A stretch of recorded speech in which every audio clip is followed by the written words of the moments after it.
This is 25 to Life with Uncle Yahshua. Rolling down 109 in a truck. On my ride up to the light, that's what's up. Look to my right and it's a ride rolling up. It's Lucci telling me tonight we in the club. He got the 24 road Escalade. He got the Lamborghini doors like they blades. His hammers ring cause that's how he was raised. His palace mob and tonight we get Listen, I'm from the ghetto, the slums, the rats, the roaches, the bums.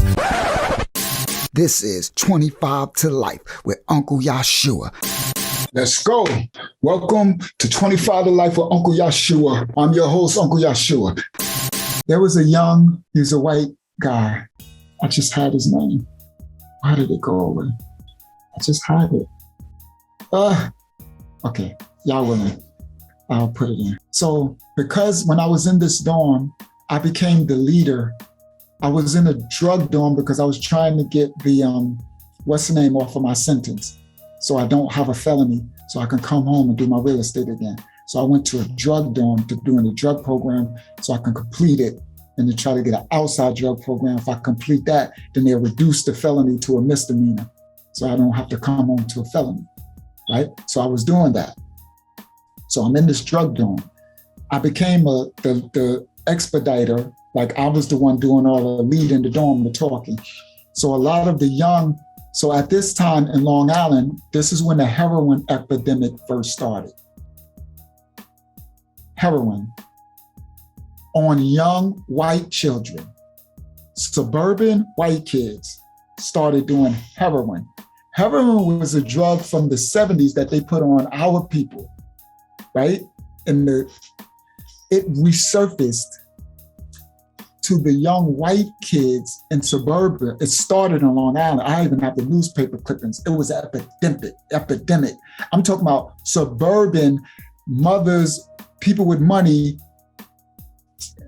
15, 14, 12, 17, young white kids were shooting heroin and needles in their arm, guys. It became, now it's went far and wide, and that's where the oxycodone and all that came. But this is when it first started. It started on Long Island. I got the newspaper clippings, the first wave. This was 2006 or 7, one of them 2 years, okay. So I'm in the drug dorm. It's full of white kids, like full, because this is epidemic, all from the suburbs. 18, 19, 20-year-old white kids, full. I'm talking about 70 of them. They all love Unc, but my name back then is Rashawn because I was always Uncle Yahshua. Who you know, I was always that, even when I was atheist. But that's when I first awakened to God, to Christ in there. So I know, so I'm leading the prayer circle. Remember I told that story about the prayer circle? I'm leading the prayer circle. I'm leading the expediting the meetings in the drug program. So so they all love Unc, all of them, like you guys, so, and I love them, right? So I never was racist, you know? So I have all these young 18, 19-year-old white guys that all sit around my bed. Like I wake up, they want me to wake up. You know, I'm like, God, leave me alone. You know what I mean? You know, they love me. You know what it is when, they love, kids. They wait for me to wake up. Get up. I'm like, dude, if you don't leave me alone, like I'm getting up. So his name, I just had it. Okay, it's okay. So it sucks that let me just say Elijah. I don't know why Elijah's on my head. That's not his name. I'm gonna just say Elijah so I can get a name. And y'all will, and I can insert it. I had it when I was gonna first start the story. Why? Okay. Forgive me, my young brother. So they all had heroin addictions. But now because they're in jail, you're cleaned. He was 18. And he didn't want to go home because he was scared that when he go home, he's going to do the drug again. He would always come to my bunk. He would always, as soon as I wake up, he always by my side all day long, with me all the time. When I'm playing cards, he's sitting right there. So he was like, his time was coming when he was going to be able to go home. I think he had like a month left, but he did not want to go home. He was always saying, I don't want to go home. I want to stay here with Ra. They called me Ra. My name was Rashawn. He would always say, I want to stay here. I'm going to just say Unc so y'all can understand. He would be like, I want to stay here with Unc. He would tell it to the counselors who run the drug program. And they'd be like, you cannot stay in jail. Like you can't tell the people, I know I'm free to go home, but I want to stay in jail with Unc. I don't want to leave Unc. It ain't safe for me out there. He was a good kid. There was this white inmate that was like a, what do they call them? ARYAN Brotherhood, neo-Nazi type of inmate. He was about 40 years old, 50, hardened prisoner. Probably, I think he did over 30 years in prison. So you be with some real killers who are up in Korean jail at this point. We're in the county jail waiting to go if you're going up to prison. So you be in there with some hardened killers. This person, you could see over his face that he's raped men, killed men. He had tattoos all over him, all on his face. You know, straight nightmare killer. ARYAN Brotherhood killer that kills anybody that's not white. You know what I mean? He was, the crazy thing was, when I first got to that dorm, they assigned you a bunk. Because when you first come in new, I told you before, you go into a bunk bed. They call it the projects against the wall. And then later you get a regular bed as you stay long enough. I come into the dorm, they put me in the projects against the wall. They put me over that guy, the ARYAN dude, but I don't know this when I come in. So when I come in, I immediately scan everything so I can see. Now I'm in a drug dorm, so it's not really as dangerous as the regular jail because most people are there trying to get their sentence reduced and it's mostly drug addicts. But you also have people there who are trying to hide. They don't want to go to population because they probably killed people like him. He's probably killed a bunch of Black people up in prison.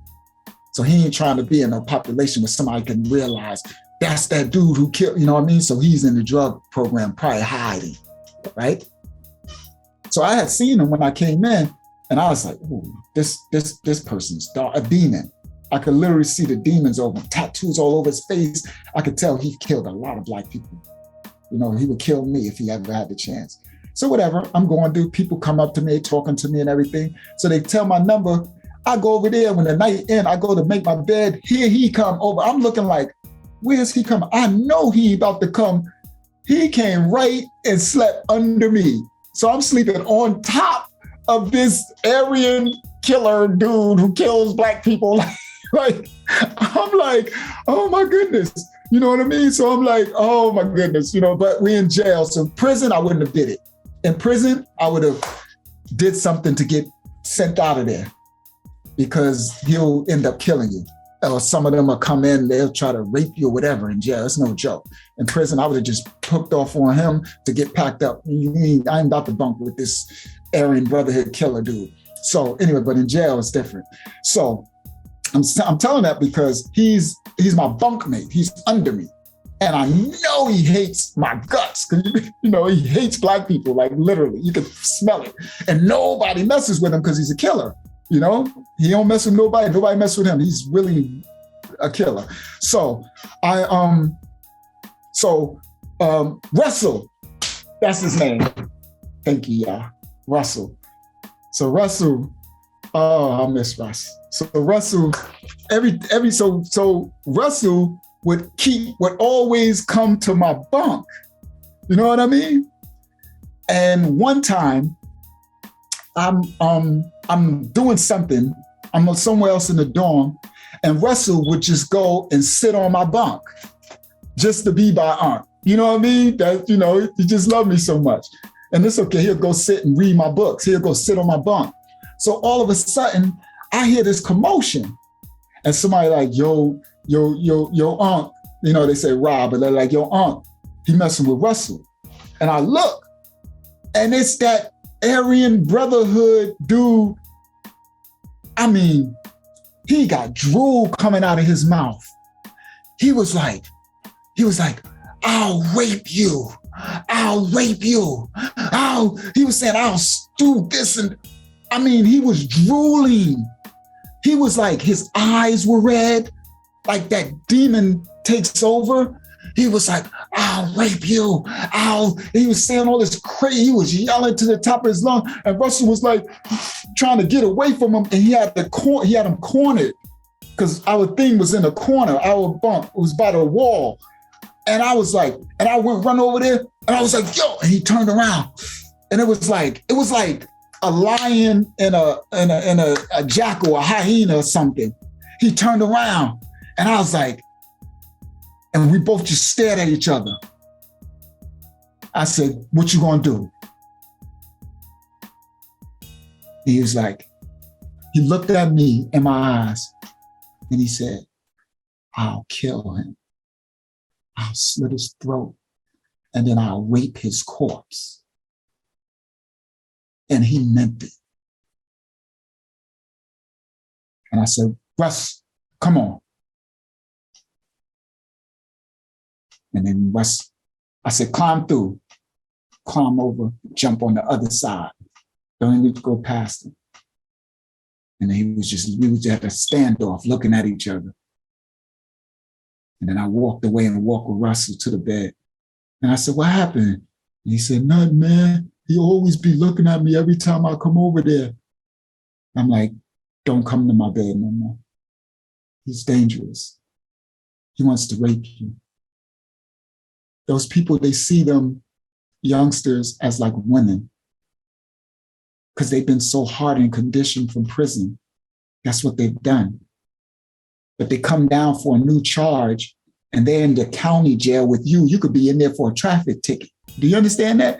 You could be in there for any little thing, but you're in there with a hardened killer. And I tell the story because we going on, and Russell, his day is nearing. Finally, his day come. He's going home. So we have a little bit kind of sort of like a celebration, you know, we're praying for him and everything. He's hugging. So the next day, they call him, Russell, they call you by your last name, on the pack out. Like, oh, my little brother's going home, you know? So we hug him and kiss him and everything. And like, we're gonna miss you. Like, I'm coming to see you, Rob. I'm coming to see you. I'm gonna be here every week to visit you. You know what I mean? He's like, I'm gonna be here. I'm gonna keep coming to see you and all that. I'm like, I'm gonna bring you some money. I'm gonna put money on your books. You know what I mean? I'm going to get the job because you know everything.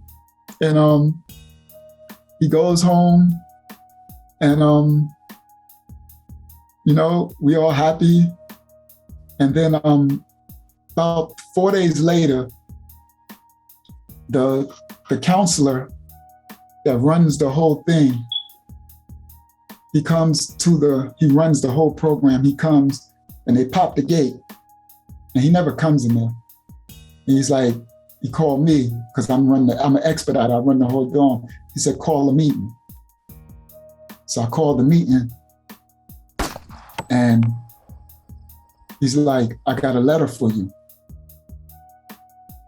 So I'm like, he said, Russell wrote you a letter. So I'm like, okay, cool. and I still have the letter. Y'all willing, on this lesson, I might read it. He wrote it on yellow paper with the blue lines. And he like, I want you to read it to the whole dorm. So I'm like, okay, cool. I'm like, okay, it must be something that he want everybody to hear. So he said, but before you do that, I want to say something to the dorm. So I said, okay. So everybody sit down. I'm standing up because I hold the meeting. That's like, in the dorm, it's like 70 people. So you got 70 guys sitting. And I'm standing in front of them talking to all of them. I have the meeting, I control the meeting. And so I'm standing and he's next to me. So he says, Russell wrote a letter to Unc, Ra. And he's gonna read it, but before that, I wanna say something.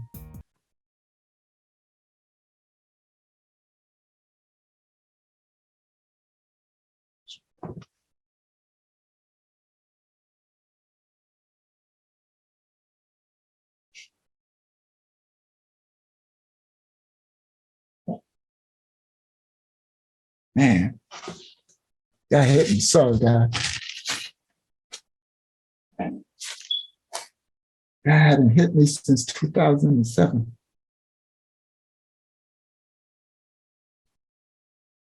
He said Russell is dead. He said he went home and he overdosed. His girlfriend cheated on him while he was in there, and he couldn't take it because that's all he was talking about was marrying her. And that the stress led him to go buy heroin. And he did it, and he died. It killed him.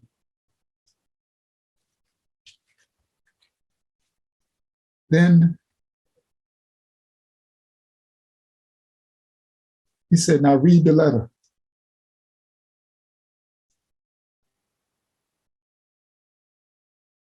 He wrote a letter to me. And he said, please share this with the whole dorm. And he said how much he loved me and missed me. And he only wanted to stay with me in there, but they wouldn't let him stay. And he said, I want to come back to be with you because I only feel protected when I'm with you. I'm not protected out here.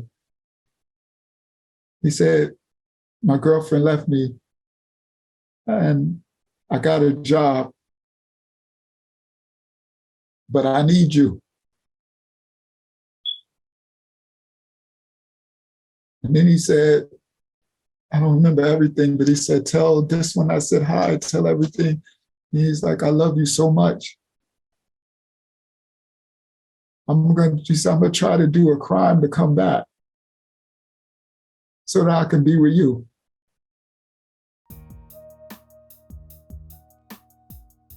And then he ended the letter. And like 2 days later, he was dead.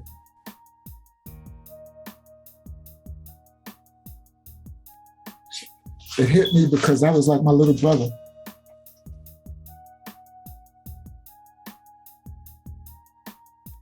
$18-year-old, he was from out east, somewhere like Hauppauge or around Ronkonkoma, out east on Long Island. Man, Kiana brought up something, so I guess I needed that story to come out. I need to find the letter. It's in my briefcase because it's in my book. All right, R.I.P. Russ. I miss you too, little brother. I guess, let me see. we're not guaranteed, guys. Be thankful for the life you have.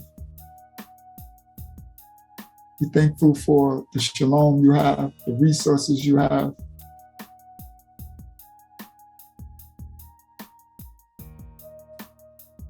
Oh boy, I didn't see that coming. All right,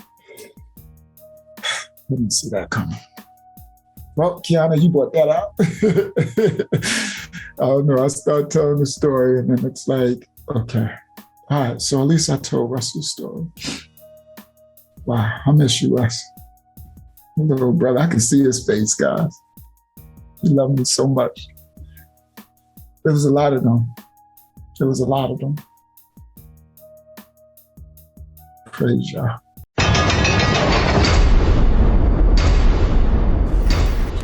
This is 25 to Life with Uncle Yahshua. You wanna know why they call me Lucky Lucha? This is a little story on 25 to Life with Uncle Yahshua. Like and subscribe for more incredible stories every week. Police are on the scene of a triple homicide on Long Island. It happened overnight at a home in Hempstead. I'm from Hempstead, Parkside, the ghetto, the dark side, strong, the wrong, the